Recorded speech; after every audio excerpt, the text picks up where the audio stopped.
নমস্কার, আমি শুভম রায়। আপনারা দেখছেন জিটিভি, দ্রুতগতিতে সবার সাথে। মুর্শিদাবাদ লোকসভা কেন্দ্রের সিপিআইএম প্রার্থী মোহাম্মদ সেলিম শনিবার দুপুরে ভগবানগড়ায় গার্ডেন রিচে বহুতল ভেঙে পড়া মৃত ব্যক্তির পরিবারের কাছে গিয়ে সংবেদনশীল জানান। এরপর তিনি মুর্শিদাবাদের লোকসভা কেন্দ্রের অন্তর্গত রানীতলা এলাকা থেকে বিশাল কর্মী সভায় উপস্থিত হন। এখানকার দলীয় নেতাকর্মীদের নিয়ে নির্বাচনী প্রচার মিছিল করেন তিনি। মিছিল থেকে তিনি পথ চলতি সাধারণ মানুষকে ভোট দেওয়ার আবেদন করেন। এদিনের বামেদের মিছিলে উৎসাহিত করার জন্য উপস্থিত ছিলেন দলীয় নেতা ও কর্মীরা। এটা নির্মলা সীতারামন ডায়লগ দিয়েছে, এসব রিপিট ডায়লগ, এগুলো অরিজিনাল ডায়লগ কিছু বলো। কৃষ্ণনগরের রাজমাতাকে ফোনে প্রধানমন্ত্রী বলেছিলেন যে বাংলার বাজেয়াপ্ত হওয়া ৩,০০০ কোটি টাকা গরিবদের মধ্যে ফেরত দেবো। সেটা উল্লেখ করে অভিষেক বন্দ্যোপাধ্যায় বলছেন যে ৩,০০০। আমি এর মধ্যে কি বলবো? তোমাদের কাছে অভিষেক ছাড়া আর মোদী ছাড়া অন্য কোনো কথা থাকে আমি জিজ্ঞেস করো। এত হাঁটলাম, শোনো সীমানার চাষিদের অসুবিধে তোমাদের কাছে খবর নয়। না, এই যে ৩,০০০ কোটি টাকা দেওয়াটা আপনি কিভাবে দেখছেন?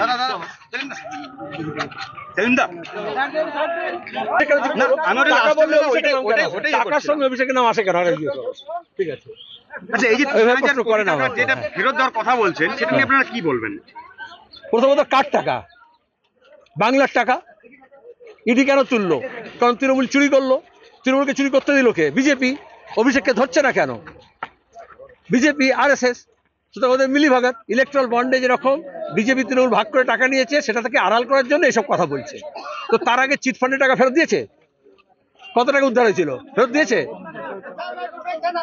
পার্থ চ্যাটার্জির বাড়ি থেকে যে টাকাগুলো উদ্ধার হয়েছে সেগুলো ফেরত দিয়েছে? যে টাকাগুলো জ্যোতিপ্রিয় মল্লিকের, অনুব্রতর, সেগুলো ফেরত দিয়েছে? তাহলে ভোটের সময় এগুলো চালাকি। মোদী যেরকম 15 লক্ষ টাকা দেবে বলেছিল, কালো টাকা নিয়ে সেটা দিয়েছে। তো এসব জুমলা তোমাদের কাছে ভালো লাগে, আমাদের কাছে একদম বিশ্রী লাগে। ও সংবিধান পড়েছে?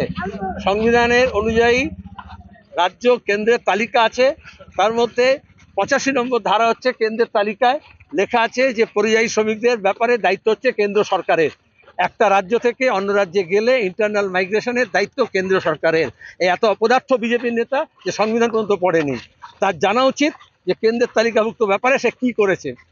কি করেছে বিজেপি? পরিযায়ী শ্রমিকদের লাশ কেন আসছে? কেন সেই রাজ্যে ক্ষতিপূরণ দিচ্ছে না? আর কেন এ রাজ্যের শিল্প তাড়ানোর জন্য মুকুল রায়, মমতা আর এই শুভেন্দু একসঙ্গে টাকা খেয়ে গুজরাটের দালালি করে এখান থেকে কারখানা পাঠিয়ে দিয়েছিল? আগে তার জবাব দিক।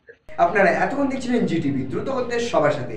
জিটিভির নতুন নতুন খবরের আপডেট পেতে এক্ষুনি লগ ইন করুন www.gtvlivenews.com।